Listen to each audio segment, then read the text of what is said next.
Soma. Alors aujourd'hui, nous nous retrouvons pour la 17e vidéo de Soma, la connaissance de soi, et nous allons parler donc des os. Les os, la force de l'être cher. On va commencer tout d'abord par la fonction anatomique. Donc dans l'anatomie occidentale, le squelette compte 206 os, tandis que dans la tradition juive, il y en a 248, et nous le verrons donc un petit peu plus loin. Chaque os correspond à une fonction particulière. Ils sont reliés entre eux, donc par le biais d'articulations et de ligaments. Le rôle général des os, alors tout d'abord, c'est de supporter la structure corporelle et donc protéger les différents appareils physiologiques donc, qui contiennent tous nos organes internes, et cela en conjonction avec les muscles.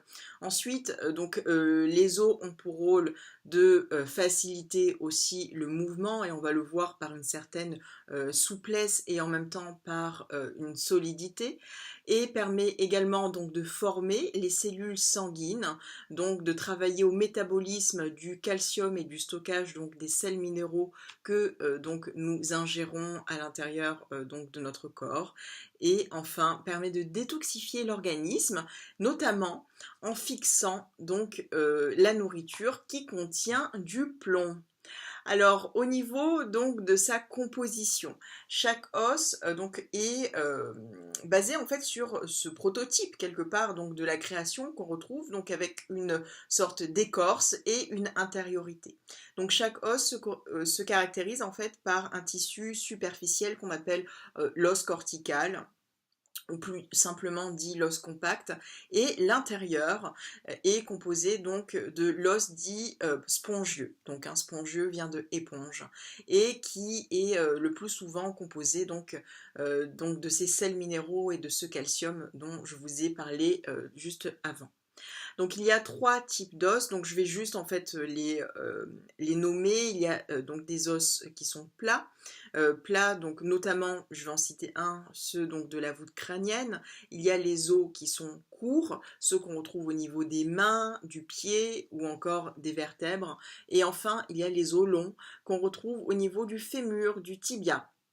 Alors leur fonction à ces os, c'est donc d'avoir une structure qui est destinée à justement à la fois, comme je vous ai dit tout à l'heure, léger, donc suffisamment léger pour ne pas gêner une certaine mobilité, suffisamment souple et aussi solide pour pouvoir être capable donc de résister donc aux différentes contraintes auxquelles donc ils sont assujettis, à savoir des pressions, tractions, compressions, et enfin donc de pouvoir protéger aussi tous nos organes vitaux.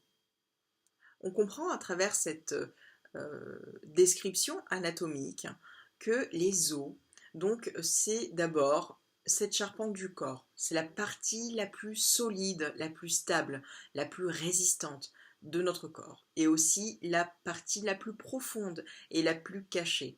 Et on voit qu'elle s'articule toujours autour de cette notion finalement de la moelle et de l'écorce.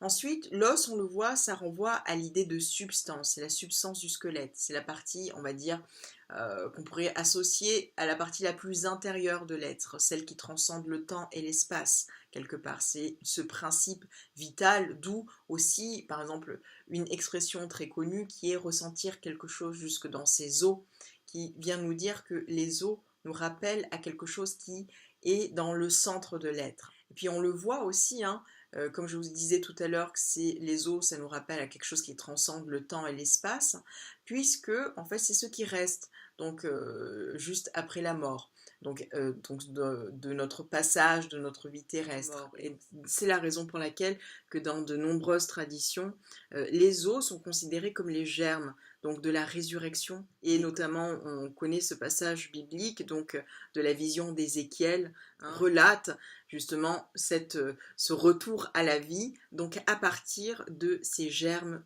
osseux. Alors en hébreu, les os se disent etsem, donc ça s'écrit avec les lettres suivantes, avec aïn, tsadé et mem. Donc aïn, on le sait, on l'avait vu la dernière fois avec les yeux, ça veut dire la source, ça veut dire aussi l'œil. Tsadé, donc c'est une référence à l'idée de justice. Mem, ça nous ramène à l'idée de l'eau, de la mer, de la matrice, et la valeur numérique de Etsem est de 200. Et on va le voir que cette valeur numérique, elle est la même que celle du mot Kadmon, Kadmon qui est donc Adam Kadmon, l'homme premier, c'est le principe fondamental, donc c'est veut dire aussi l'ancêtre. Et on l'a vu tout à l'heure que en Occident, l'anatomie osseuse compte 200 os, et on va le voir après. Donc en allant dans le dictionnaire, je suis allée voir un petit peu les différentes acceptions du mot Etsem, et donc j'ai trouvé les choses suivantes. Donc il y a donc cette idée d'os, ensuite il y a l'idée de corps, de visage, de teint. Donc bien sûr tout cela dépend du contexte dans lequel on va trouver le mot. Et enfin il y a aussi l'idée de même. Alors je vais vous dire un petit peu tous les dérivés de mots qui sont issus de ce mot etsem qui veut dire l'os, et à partir de là on va essayer de faire ressortir toutes les idées forces pour pouvoir ensuite expliquer, commenter un petit passage, un verset de la Bible à ce sujet. Alors les différents mots que j'ai trouvés, donc il y a otsem, otsem qui veut dire la force, la puissance.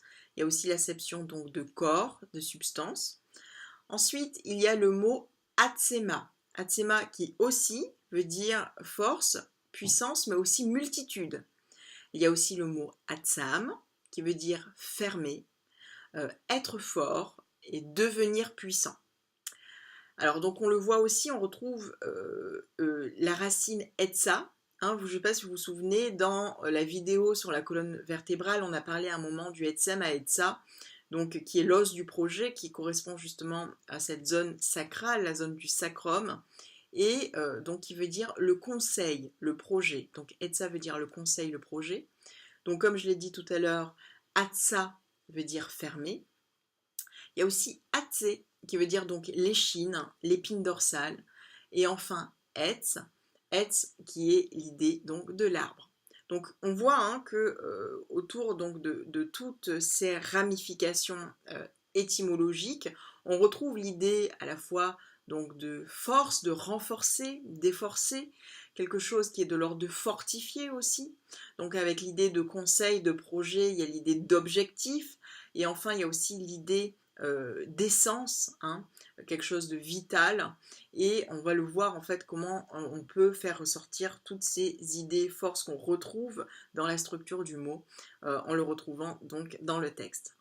Alors donc comme je vous l'ai dit tout à l'heure, l'Occident compte 200 os et dans la tradition juive il y en a 248.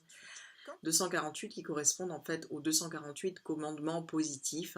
Et donc, alors donc quand on dénombre en fait, donc on décompte plutôt, excusez-moi, les 248 os en valeur numérique. Alors il y a etsem, valeur numérique 200, plus mohar, valeur numérique 48. Mohar qui est le cerveau, mais aussi à l'idée de moelle. Et donc ça correspond donc à cette idée justement que les os sont effectivement reliés par la moelle épinière au cerveau, où le cerveau permet justement par le biais de la moelle épinière de faire circuler l'idée du principe vital qui permet donc de circuler dans l'ensemble du corps. Lorsqu'on décompose en fait le mot etsem, on retrouve deux racines de mots. On retrouve deux mots. D'abord, il y a le mot etz, donc on l'a vu tout à l'heure, qui veut dire arbre.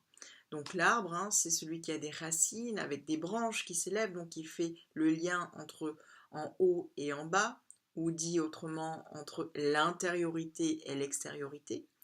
L'arbre, c'est aussi la structure, c'est l'élément solide sur lequel justement tous les éléments vitaux vont pouvoir fleurir et s'accrocher. Donc là, à savoir les feuilles et les fruits. On retrouve aussi dans ce mot etsem, donc avec etz, on retrouve aussi le mot am. Am en hébreu veut dire le peuple. Donc dans cette idée de peuple, ça sous-tend aussi l'idée donc de réunir, l'idée de lier et l'idée aussi d'unité. Donc ça aussi, on va le voir ensuite après. Donc ce qui est intéressant, c'est qu'on retrouve aussi dans le livre des Proverbes 17-22, donc le verset suivant. Esprit abattu dessèche les eaux. Donc on voit en fait que les eaux, Etsem, ce sont des canaux, les canaux par lesquels passe l'oxygène au sens de souffle, le sens de l'esprit, le sens du rouard. Et donc quelque part, lorsqu'il y a l'absence de ce souffle, ça provoque donc le dessèchement des os, donc dit autrement l'idée de mort, la perte de vitalité, la perte de projet qui ne sont que une manifestation d'un manque d'être. Alors on le voit, toujours on reste en fait dans la structure du mot. Le mot Etsem a donné aussi le mot, l'expression Emtsa. Emtsa en hébreu qui veut dire être au milieu. Être au milieu et qui évoque aussi donc cette idée de force et de soutien. Et que celui qui se trouve au milieu, c'est quelqu'un qui peut aussi être un homme de lien. Donc, qui dit un homme de lien, c'est donc une personne qui est capable de réconcilier les éléments contraires, de réconcilier justement ceux qui auparavant s'opposaient et qui avaient tendance à s'exclure, de faire de ces oppositions des formes de complémentarité, des complémentarités qui vont l'élever vers justement cette dimension d'unité. Et cette dimension d'unité, on le retrouve dans la structure même du mot Emtsa, qui commence par la lettre Aleph, Aleph, donc qui est ce symbole même donc de l'union, de l'unité. Et enfin, il y a un dernier terme que le terme Etsem a donné, qui est la notion de Tzimtzum. Donc là, je l'évoque très brièvement. C'est l'idée justement donc, de la contraction, de la limitation du divin dans sa création. Alors maintenant, nous allons essayer donc dans la connaissance de la semaine, d'essayer de comprendre pourquoi j'ai intitulé cette vidéo Les os, la force de l'être cher. Alors je vais aujourd'hui me référer au chapitre 2 de la Genèse, donc de Bereshit, versets 22-23, qui relate donc la naissance donc, de la première femme, Isha, donc issue donc, du côté donc, du premier homme, d'Adam, et à partir notamment de cette fameuse côte. Alors juste pour remettre dans le contexte, le créateur a créé donc le ciel, la terre, donc les différents éléments, la mer, les animaux, et maintenant il en vient à voir que l'homme ne peut pas rester seul et qu'il a besoin donc d'une présence qui lui fasse face, justement. Et à ce moment-là, il a donc cette fameuse idée de créer la femme. Et à partir de là, on va essayer de comprendre qu'est-ce que le texte vient nous dire et en quoi la notion de essence, la notion d'eau, de l'eau au sens de os, pardon, vient faire ici. Alors je vais commencer d'abord par vous lire le passage. Je vais le faire directement en français à partir donc de la traduction d'André Chouraki, qui me semble la plus entre guillemets proche hein, du sens hébraïque du texte. Elohim, donc Elohim c'est la force créatrice, fait tomber une torpeur sur le glébeux. Comme je vous l'ai dit tout à l'heure, le glébeux c'est Adam, le premier homme. Il sommeille. Il prend une de ses côtes et ferme la chair dessous. Elohim battit la côte qu'il avait prise du glébeux en femme. Il la fait venir vers le glébeux.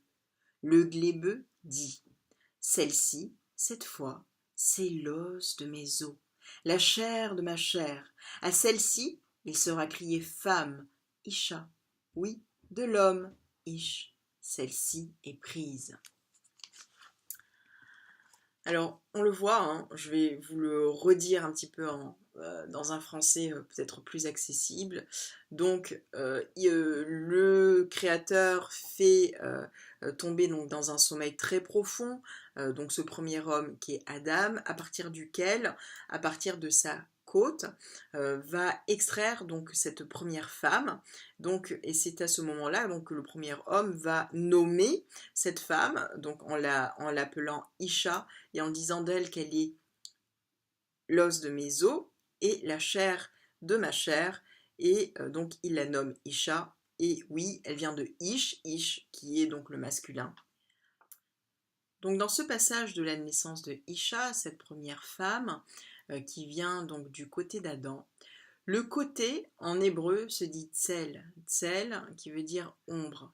Donc on le retrouve aussi dans le prénom Betzalel, Betzalel qui est ce premier artiste de l'histoire biblique qui va être le grand instigateur de toute la construction des éléments donc, du temple, donc sous la houlette de Moshe. Et donc ce mot ombre qui se dit tsel ou tsela, donc ça s'écrit de la manière suivante, donc Tzadé, Lamed et Aïn. Dans le dictionnaire, on le voit, il y a environ 4 sens à ce mot Tsela. Donc le premier, on l'a vu, c'est l'idée de côte, côte au sens anatomique, l'idée aussi de côté, d'accord, l'idée de chambre latérale, il y a aussi l'idée de trébuchement, chute, adversité ou calamité. Tout à l'heure, donc Adam dit à ce moment, donc c'est bon, cette fois-ci c'est la bonne, c'est le cas de le dire, donc c'est l'os de mes os et la chair de ma chair, d'accord. Et cette notion de os de mes os se dit etzem me'atzami en hébreu, donc dans la version donc en hébreu c'est etzem me'atzami. Donc etzem me'atzami, etzem, vous le retrouvez, c'est l'idée d'os, mais c'est l'idée de dedans, atzami, donc de mes os au pluriel. Quand on regarde justement plus précisément la valeur numérique de cette expression etzem et atzami, l'os de mes os, c'est la valeur numérique 450. Donc la valeur numérique 450 regroupe 2 mots. Le premier mot c'est l'idée de démout, donc démout cette idée de ressemblance, et l'idée de shefa, shefa le flux vital. Donc, donc on le voit cette notion de l'os de mes os, etzem et atzami, c'est l'idée aussi que donc ce premier homme, il a conscience que la femme, c'est quelque part l'essence de son essence, c'est son principe vital. C'est la condition sine qua non par laquelle va passer la réalisation de son projet d'être, de sa condition d'être, ce par quoi il va pouvoir se structurer, se réaliser, se relier pour tendre vers cette unité, l'unité de son âme. Et ça va être aussi la condition de sa force, de sa puissance. Et on le voit aussi, la référence qu'il y a dans ce passage de l'homme primordial, de Adam Kadmon, justement, aux deux, donc à cette division, donc à cette différenciation entre l'homme et la femme, le féminin, le masculin. On le voit, ce passage de l'un au deux. Et d'ailleurs, en fait, on le voit que, je vais vous le citer, l'idée de os de mes os, c'est relié à cette idée de, quelque part, d'intériorité. Et la chair de ma chair, on sait que chair en hébreu se dit bassar. Bassar, ça veut dire à la fois la chair et aussi la parole. Et donc, quelque part, il y a aussi l'idée de la chair, quelque chose qui est plus extérieur. Et quelque part, le fait que donc le premier homme prend conscience que la femme, c'est la condition de son intériorité, avec laquelle il va devoir justement épouser au niveau de la chair pour pouvoir révéler le nom dans cette union entre les os et la chair, entre justement l'intériorité et l'extériorité, le haut et le bas. Et d'ailleurs, on le retrouve aussi dans le Zohar, donc dans le passage 26a. Donc, os de mes os, eut égard à la présence de l'en haut, et chair de ma chair, désignant la présence de l'en bas.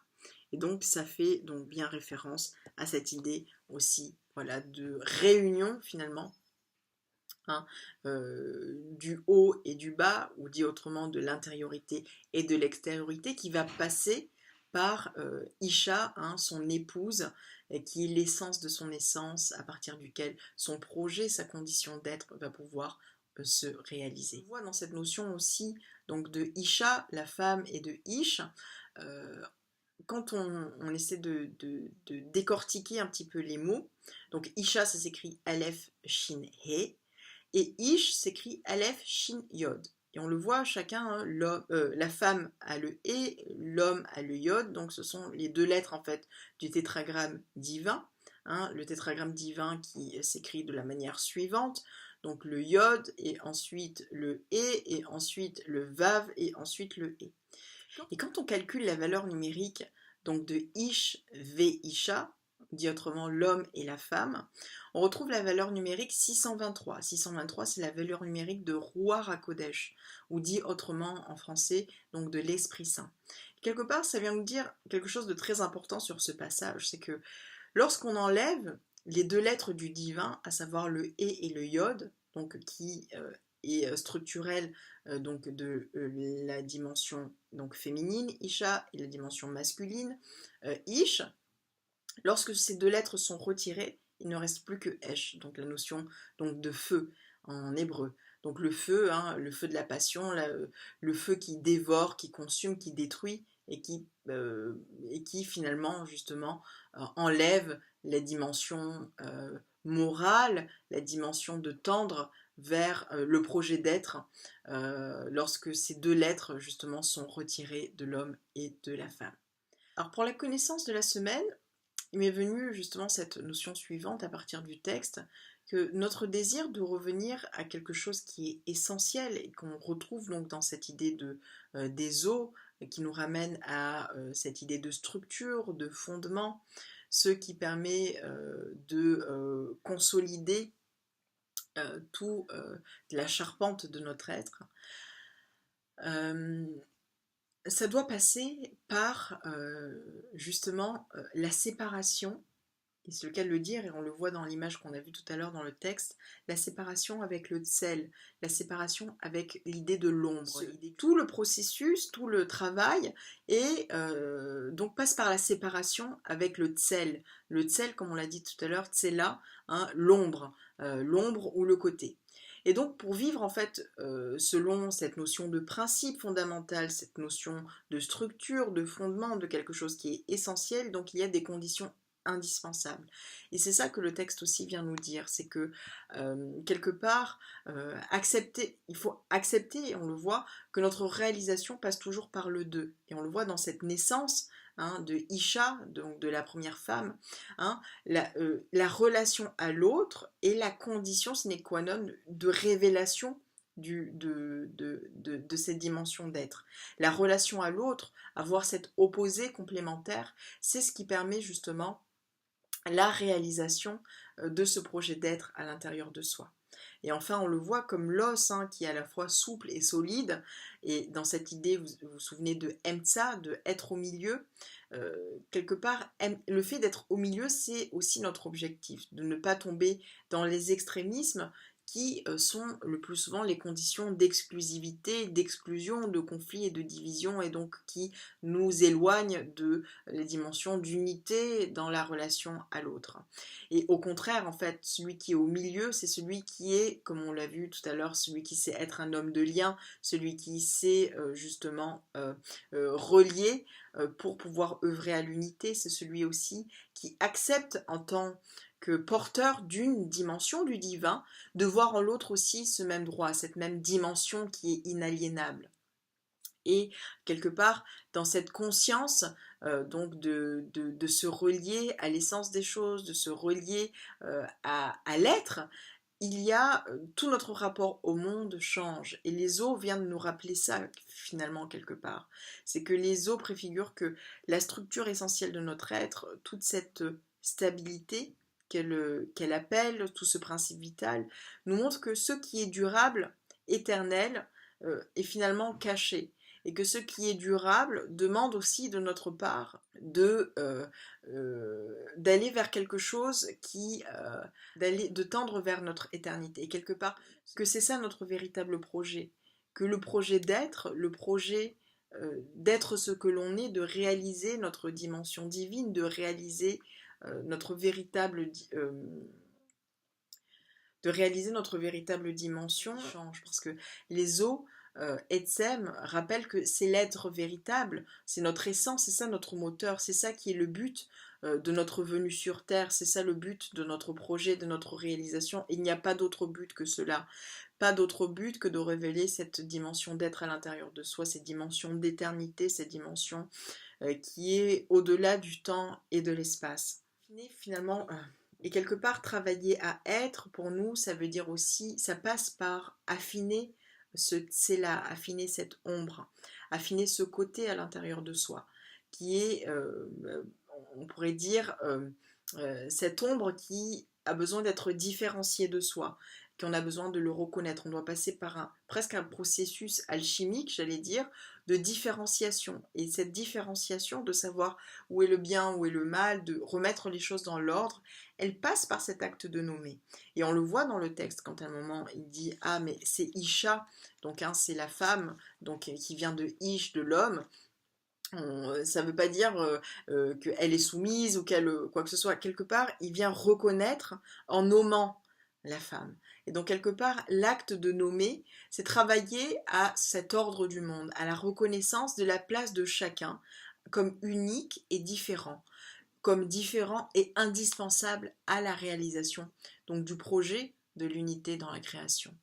Et quelque part, dans cette notion-là, et on le voit dans le texte, que nommer, c'est aussi mettre en lien, c'est mettre en relation. Ça n'a rien à voir avec l'idée d'exclure. Et d'ailleurs, on le voit qu'une parole qui ne joue pas son rôle qui ne nomme pas à proprement parler, eh ben, on le reconnaît par le fait qu'elle va diviser, tout simplement. Elle va entretenir une notion de taux ou entretenir une confusion des valeurs. Et ça va se manifester, j'allais dire, de manière extrêmement claire dans le monde et dans la marche finalement des événements et des choses. Et quelque part, plus notre conscience grandit, c'est ça, que notre seule mission sur Terre, c'est d'être, voilà, c'est ça, c'est de réaliser, de révéler cet être à l'intérieur de soi.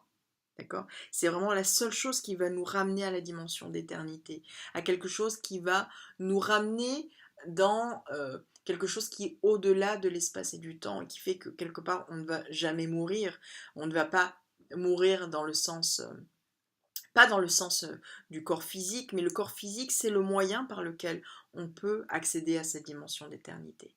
Et aussi parce que cette conscience d'être grandit, alors on peut reconnaître aussi cette dimension chez l'autre. Hein, c'est même la condition par laquelle la notion d'unité de la création va pouvoir être révélée. La parole qui nomme, la parole qui reconnaît, la parole qui remet les choses à leur place, va réinvestir notre monde matériel, notre monde de chair, notre monde de corps, notre monde de pulsion, comme la condition, le moyen par lequel on révèle le divin. Et c'est à travers ces strates, ces couches de matérialité, donc de notre existence, qu'on va pouvoir justement révéler l'être à l'intérieur. Et pourquoi je dis ça? Parce que notamment on le voit dans le monde dans lequel on est, la notion de sexualité part, c'est le cas de le dire, en vrille et dans tous les sens.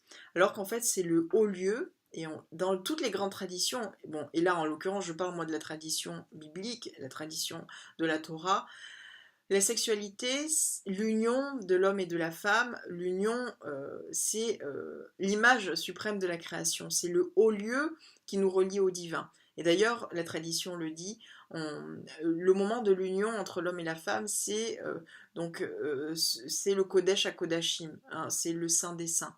C'est le lieu, j'allais dire, où se révèle, c'est par cet acte-là que se révèle la présence divine dans ce monde.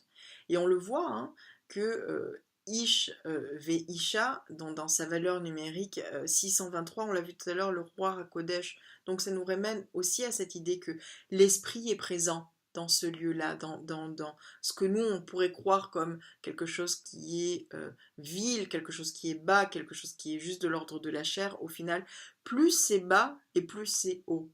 Plus en fait on est dans la matière, plus on est relié au divin.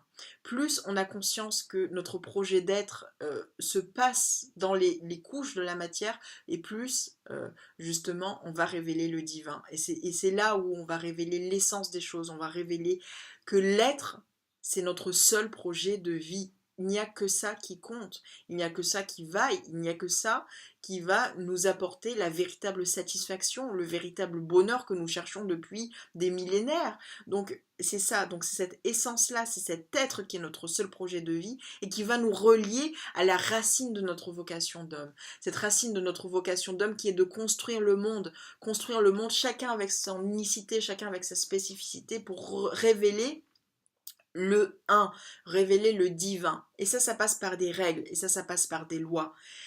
Et notamment l'acte de nommer, la parole, c'est ça qui vient réparer quelque part notre rapport abîmé à la matière. Et finalement, bien nommer les choses, hein, c'est aussi réparer, c'est ramener justement le divin dans ce monde. Voilà. C'était la connaissance de la semaine. J'espère que j'ai pu donc vous donner l'idée force, hein, qui est que être, c'est notre véritable et notre seul et notre unique. Il n'y a pas d'autre projet de vie. Et je vous souhaite une très très bonne semaine et je vous dis à très bientôt. Merci beaucoup. Au revoir.